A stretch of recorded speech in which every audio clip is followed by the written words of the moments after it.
Jaya Radha Madhava Punya Vihari.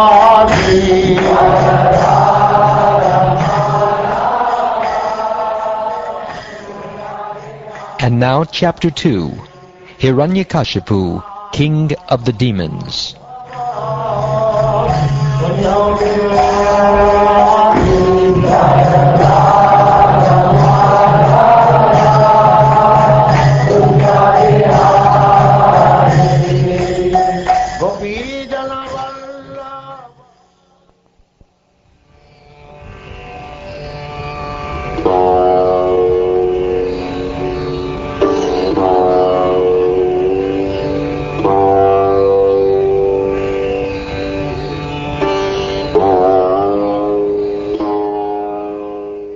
Sri Narad Muni said, "My dear King Yudhishthir, when Lord Vishnu, in the form of Varaha, the boar, killed Hiranyaksha, Hiranyaksha's brother Hiranyakashipu was extremely angry and began to lament.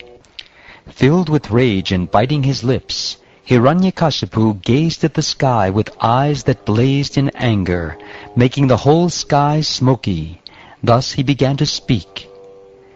Exhibiting his terrible teeth, fierce glance, and frowning eyebrows, terrible to see, he took up his weapon, a trident, and thus began speaking to his associates, the assembled demons.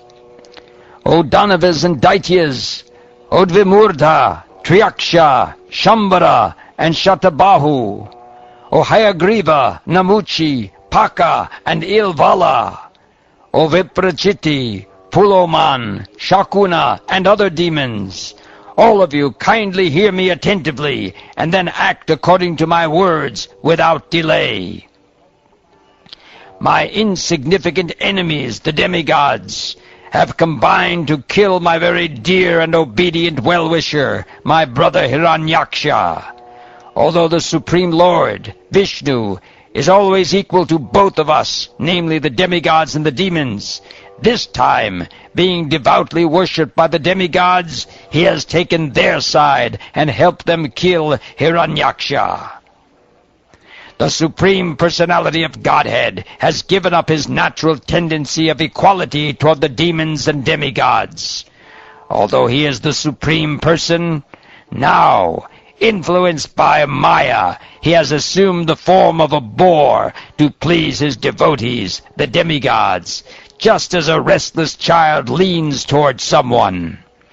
I shall therefore sever Lord Vishnu's head from his trunk by my trident, and with the profuse blood from his body, I shall please my brother Hiranyaksha, who was so fond of sucking blood.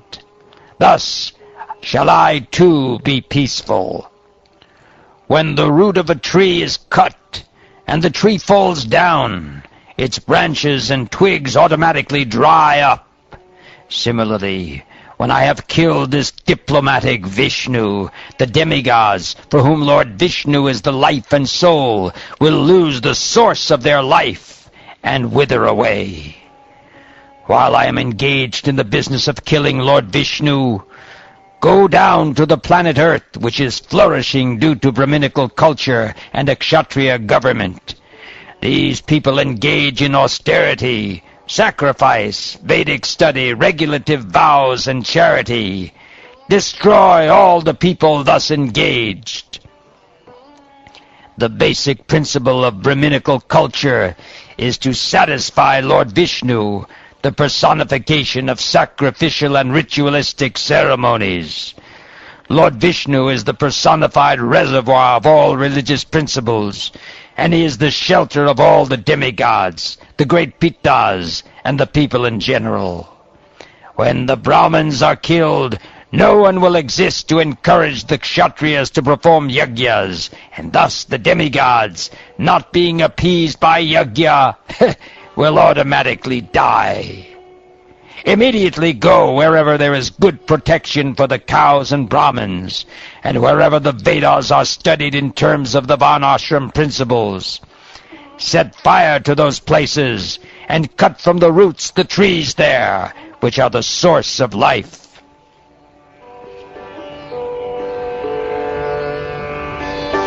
Sri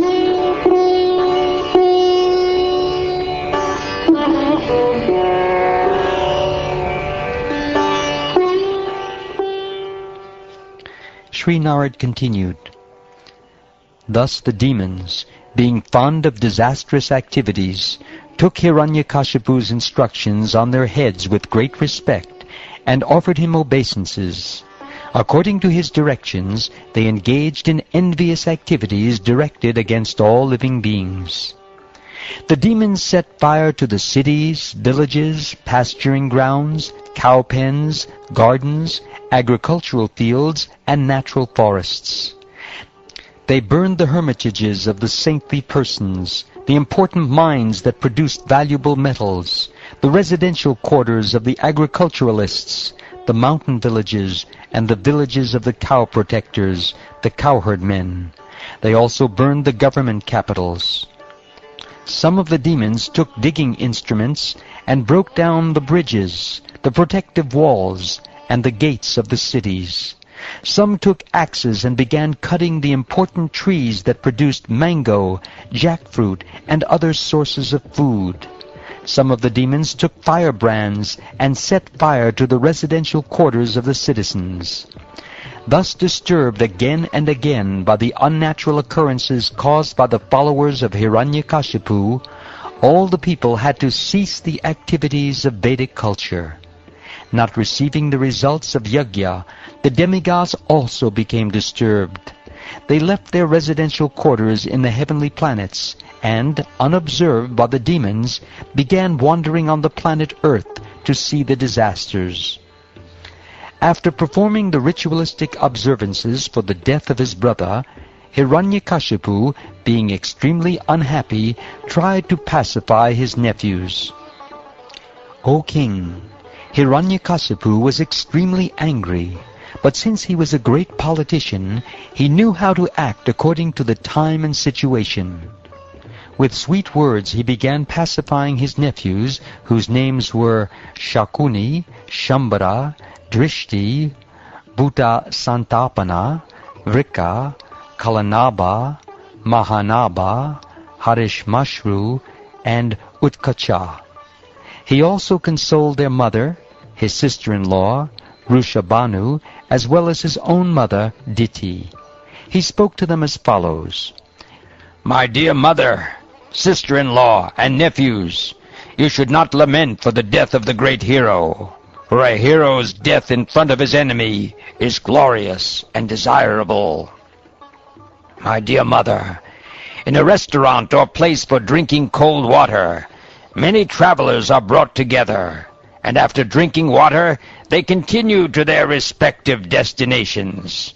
Similarly, living entities join together in a family, and later, as a result of their own actions, they are led apart to their destinations.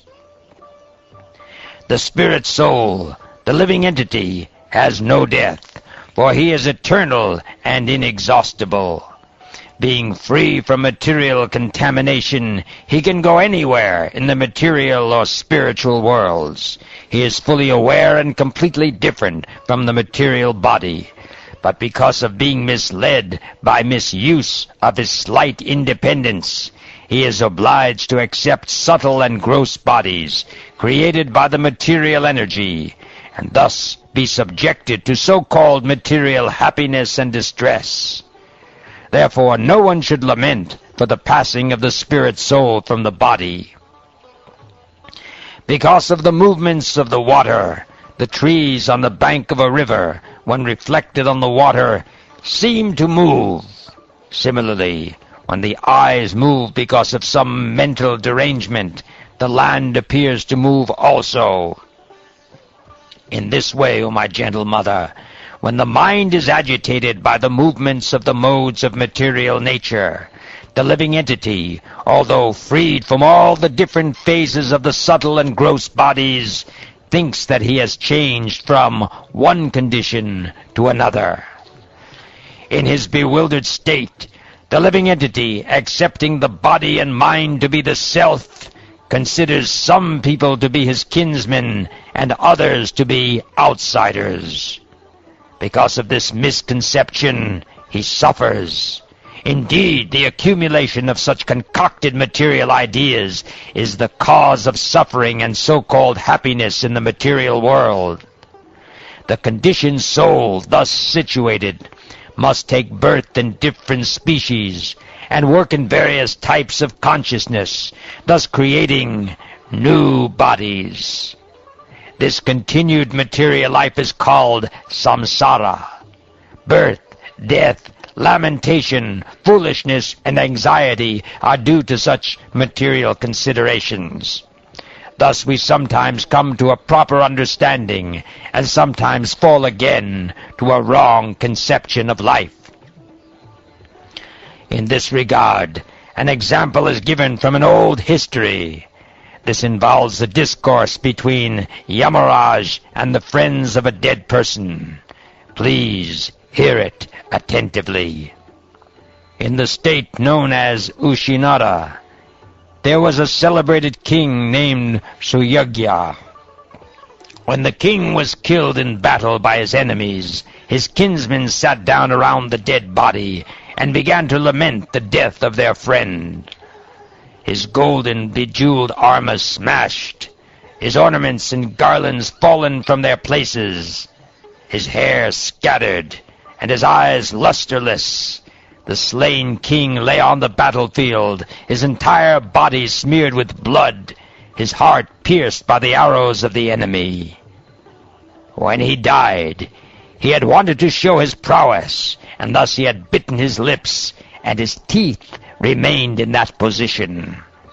His beautiful lotus-like face was now black and covered with dust from the battlefield. His arms, with his sword and other weapons, were cut and broken. When the queens of the king of Ushinara saw their husband lying in that position, they began crying, "O Lord, now that you have been killed, we also have been killed." Repeating these words again and again, they fell down, pounding their breasts at the feet of the dead king. As the queens loudly cried, their tears glided down their breasts, becoming reddened by kumkum powder, and fell upon the lotus feet of their husband. Their hair became disarrayed, their ornaments fell, and in a way that evoked sympathy from the hearts of others, the queens began lamenting their husband's death. "O Lord, you have now been removed by cruel providence to a state beyond our sight. You had previously sustained the livelihood of the inhabitants of Ushinara, and thus they were happy.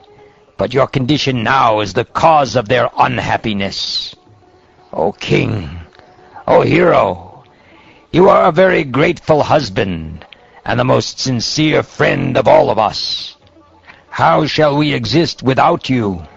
O hero, wherever you are going, please direct us there, so that we may follow in your footsteps and engage again in your service.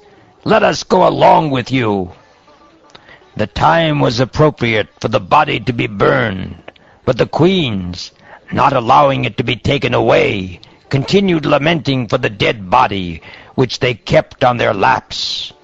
In the meantime, the sun completed its movements for setting in the west.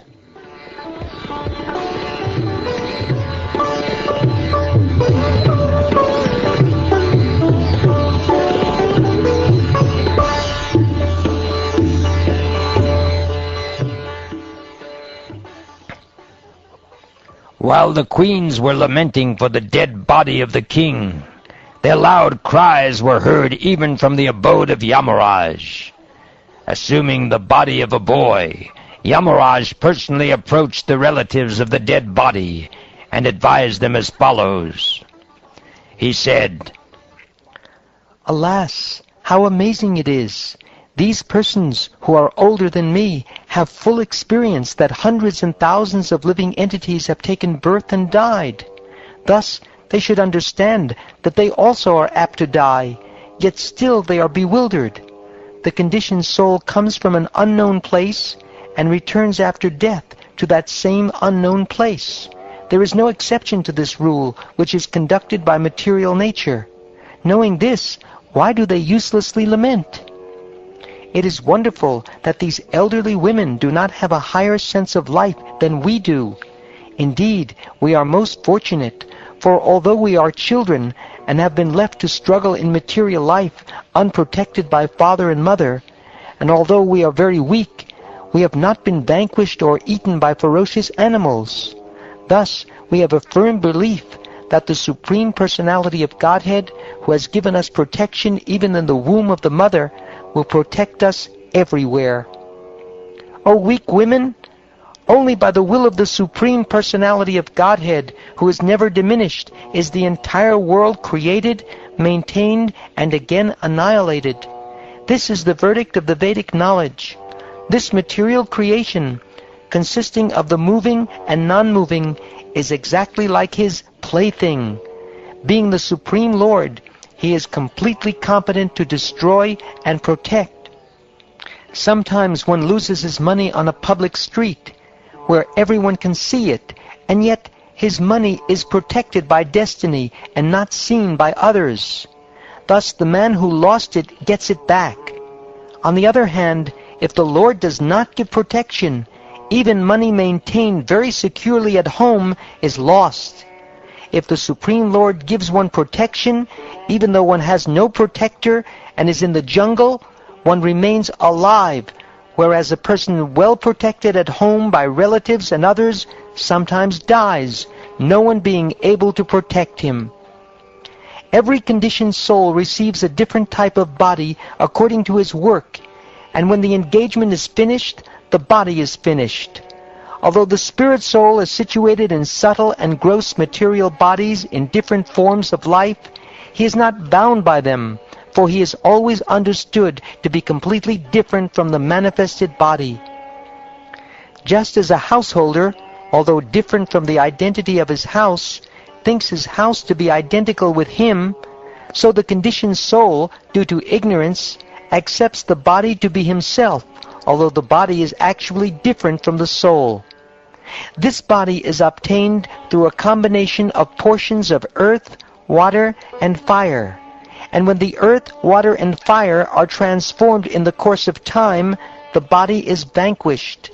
The soul has nothing to do with this creation and dissolution of the body.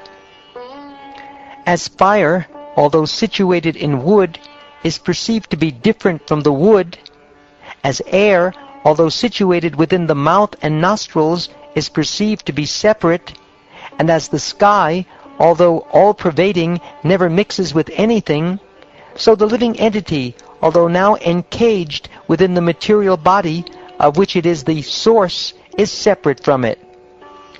O lamenters, you are all fools.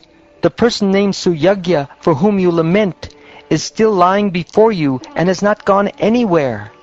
Then what is the cause for your lamentation? Previously he heard you and replied to you, but now, not finding him, you are lamenting. This is contradictory behavior, for you have never actually seen the person within the body who heard you and replied. There is no need for your lamentation, for the body you have always seen is lying here. In the body, the most important substance is the life air, but that also is neither the listener nor the speaker. Beyond even the life air, the soul also can do nothing, for the super soul is actually the director in cooperation with the individual soul. The super soul, conducting the activities of the body, is different from the body and living force. The 5 material elements, the 10 senses, and the mind all combine to form the various parts of the gross and subtle bodies. The living entity comes in contact with his material bodies, whether high or low, and later gives them up by his personal prowess. This strength can be perceived in a living entity's personal power to possess different types of bodies. As long as the spirit soul is covered by the subtle body, consisting of the mind, intelligence, and false ego, he is bound to the results of his fruitive activities. Because of this covering, the spirit soul is connected with the material energy, and must accordingly suffer material conditions and reversals continually life after life. It is fruitless to see and talk of the material modes of nature and their resultant so-called happiness and distress as if they were factual. When the mind wanders during the day and a man begins to think himself extremely important, or when he dreams at night and sees a beautiful woman enjoying with him, these are merely false dreams. Similarly, the happiness and distress caused by the material senses should be understood to be meaningless. Those who have full knowledge of self-realization, who know very well that the spirit soul is eternal, whereas the body is perishable, are not overwhelmed by lamentation. But persons who lack knowledge of self-realization certainly lament. Therefore, it is difficult to educate a person in illusion. There was once a hunter who lured birds with food and captured them after spreading a net. He lived as if appointed by death personified, as the killer of the birds. While wandering in the forest, the hunter saw a pair of kulinga birds. Of the two, the female was captivated by the hunter's lure. O queens of Suyagya, the male kulinga bird, seeing his wife put into the greatest danger in the grip of providence, became very unhappy. Because of affection, the poor bird, being unable to release her, began to lament for his wife. He said, "Alas, how merciless is Providence! My wife, unable to be helped by anyone, is in such an awkward position and lamenting for me. What will Providence gain by taking away this poor bird? What will be the profit? If unkind Providence takes away my wife, who is half my body, why should he not take me also? What is the use of my living with half of my body, bereaved by loss of my wife? What shall I gain in this way? The unfortunate baby birds, bereft of their mother, are waiting in the nest for her to feed them. They are still very small and have not yet grown their wings. How shall I be able to maintain them?"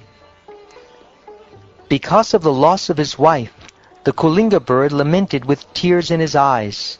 Meanwhile, following the dictations of mature time, the hunter, who was very carefully hidden in the distance, released his arrow, which pierced the body of the kulinga bird and killed him. O queens, you are all so foolish that you lament, but do not see your own death. Afflicted by a poor fund of knowledge, you do not know that even if you lament for your dead husband for hundreds of years, you will never get him back alive, and in the meantime, your lives will be finished.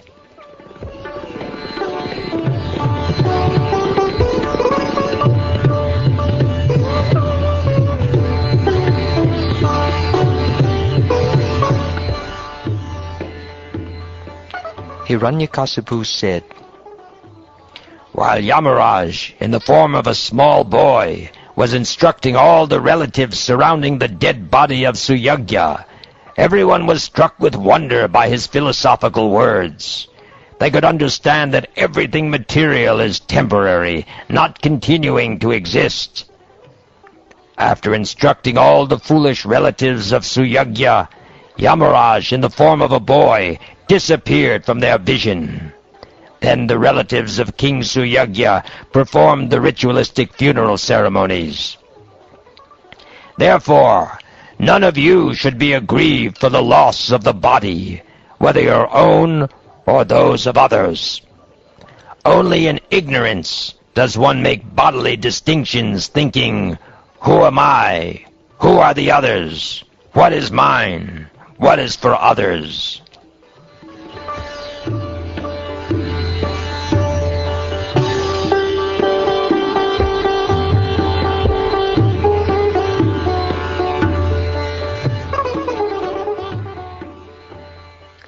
Sri Narad Muni continued, Diti, the mother of Hiranyakashipu and Hiranyaksha, heard the instructions of Hiranyakashipu along with her daughter-in-law, Rushabhanu, Hiranyaksha's wife. She then forgot her grief over her son's death, and thus engaged her mind and attention in understanding the real philosophy of life.